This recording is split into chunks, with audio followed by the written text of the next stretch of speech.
doit effectivement connaître l'intégralité du projet mercredi, c'est ce que nous promet le Premier ministre.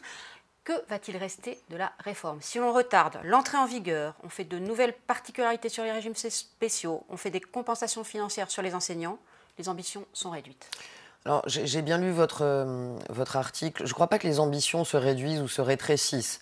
On est dans un moment d'atterrissage de cette réforme sur laquelle le gouvernement concerte maintenant depuis de longs mois. Je pense que déjà, si on arrive à passer d'une refondation vers un système à points, ce sera quelque chose de beaucoup plus lisible pour les Français. Il restera, je vais vous dire en un mot, quelque chose... Le niveau le plus...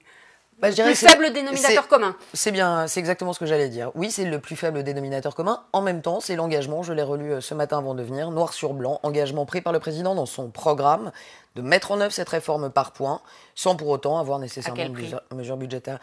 Au prix du courage, au prix de la popularité, au prix de la grogne des Français, on le voit bien, et à un prix qui sera certainement important dans l'opinion, mais je crois aussi au bénéfice du courage. Mais un prix qui sera aussi important pour le budget.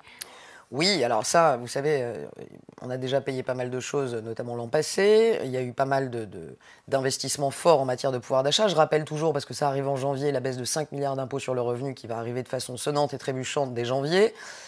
Je pense que ce qui va rester, si vous voulez, c'est la volonté que nous avons, notamment sur les femmes, notamment sur les commerçants, les indépendants, notamment sur les agriculteurs, de parvenir à niveler par le haut ces toutes petites retraites. Et donc je pense que ce qui restera sera quand même une réforme de justice sociale, et je crois à ça.